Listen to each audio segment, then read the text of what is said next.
बिस्मिल्लाहिर्रहमानिर्रहीम। हम adaptation of receptor पढ़े थे। अडाप्टेशन ऑफ रिसेप्टर का मतलब ये होता है कि जब भी किसी रिसेप्टर को कंटिन्यूस स्टिमुलस दिया जाए तो शुरू में तो उसकी एक्साइटेशन पावर ज़्यादा होती है, लेकिन फिर वो स्टिमुलस का आदी हो जाता है, फिर वो मज़ीद स्टिमुलस को सेंस करना छोड़ देता है। तो इस प्रॉपर्टी को बोलते हैं अडाप्टेशन होना।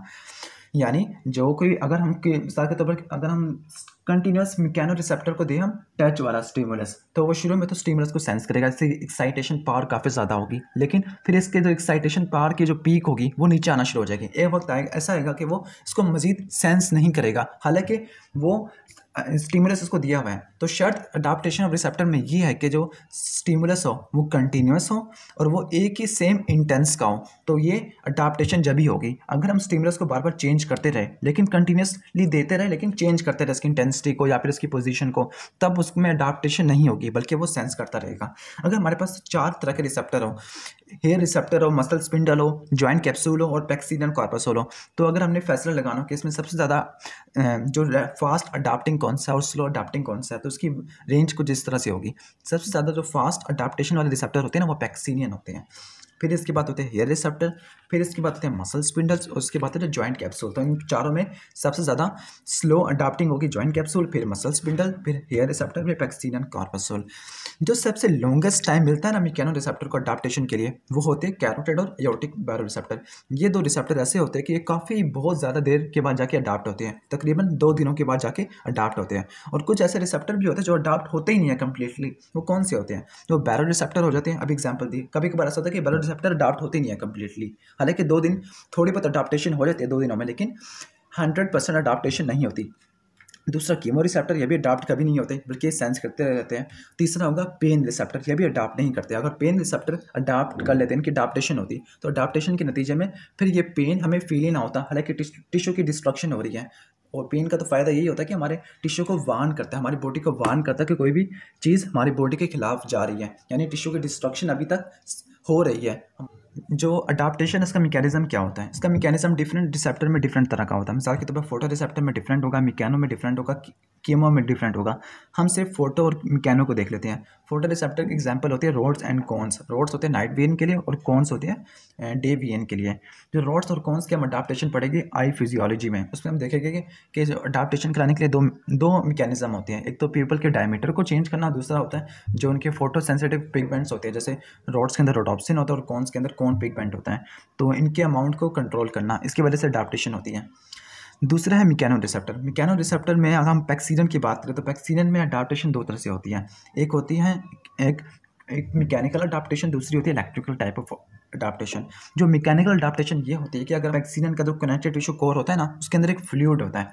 जब हम एक साइड से प्रेशर लगाते हैं तो प्रेशर लगाने के नतीजे में जो फ्लूइड होता है ना, वो अपने आप को इस तरह रीडिस्ट्रीब्यूट करता है कि मजीद फायरिंग मुमकिन नहीं होती इसके सेंटर वाले फाइबर में। तो ये थी मैकेनिकल टाइप ऑफ अडाप्टेशन। दूसरी होती है इलेक्ट्रिकल टाइप ऑफ अडाप्टेशन।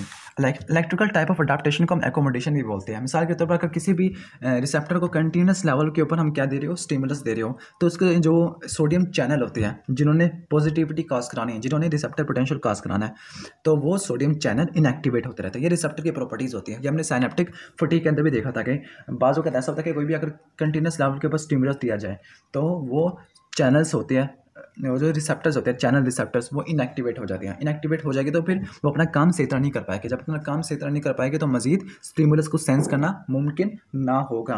तो ये इलेक्ट्रिकल टाइप ऑफ अडाप्टेशन थी। पहली थी mechanical type of adaptation. Mechanical वाली इस तरह से हुई कि इन्होंने अपने आप को अडाप्ट किया, अपने स्ट्रक्चर को अडाप्ट किया। दूसरा इलेक्ट्रिकल में क्या हुआ, इन्होंने आयन चैनल्स को इनएक्टिवेट कर दिया, क्योंकि आयन चैनल्स ज़्यादा कंटिन्यूस लेवल के ऊपर काम नहीं कर सकते, वो खुद ही अडाप्ट हो गए।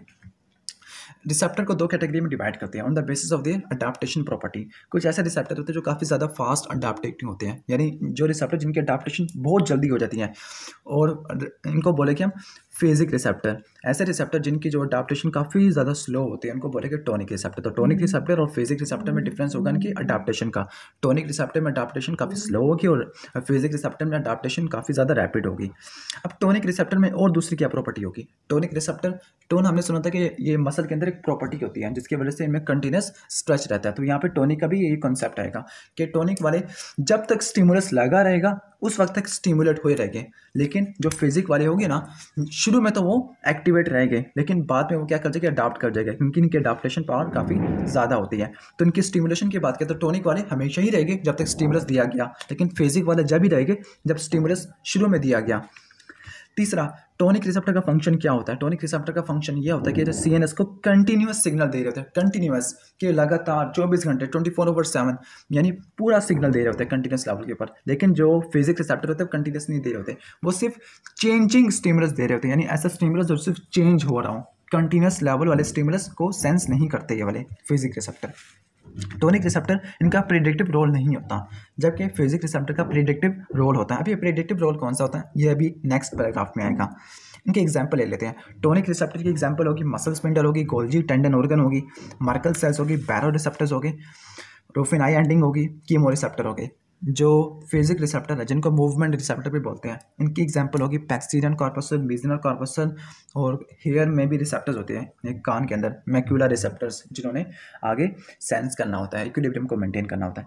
अब इसके प्रिडिक्टिव फंक्शन क्या होता है? प्रिडिक्टिव का मतलब होता है पहले से ही पेशेंट को ही कर लेना, पहले से ही एंटीसिपेशन कर लेना। ये प्रिडिक्टिव फंक्शन हमने जैसे सेरिबेलम के साथ पढ़ने होते हैं, लेकिन यहाँ पर जो रेट रिसेप्टर है, फिजिक रिसेप्टर का दूसरा नाम है रेट रिसेप्टर, या फिर इसे मूवमेंट रिसेप्टर पे बोलते हैं। जो रेट रिसेप्टर्स होते हैं ना, जैसे पैक्सीनल कॉर्पस और मीजनल कॉर्पस, इनका फंक्शन था प्रिडिक्टिव। प्रिडिक्टिव का मतलब होता है पहले से ही ये तय लगा ले कि आगे नेक्स्ट 1 सेकंड में होने वाला क्या है। जब वो पहले से पेशेंट गोई कर लेगा कि नेक्स्ट सेकंड बाद हमारी बॉडी इस जगह पे होनी है, तो वो पहले से ही हमारे सीएनएस को बता देगा कि हमारी बॉडी यहाँ पे होनी है। तो पहले से ही आप क्या कर लो, चेंजिंग कर लो, जिसकी वजह से आप इक्विलिब्रियम को मेंटेन कर लो। ये हमने वेस्टिबुलर अपरेटस में पढ़ना है कि वो किस तरह, जो सेमी सर्कुलर कैनाल होती है, जब कोई भी बंदा किसी गोल सर्कल में घूम रहा होता है तो सेमी सर्कुलर कैनाल पहले से ही पता चला लेते कि 1-2 सेकंड के बाद बंदा किस जगह पे होगा।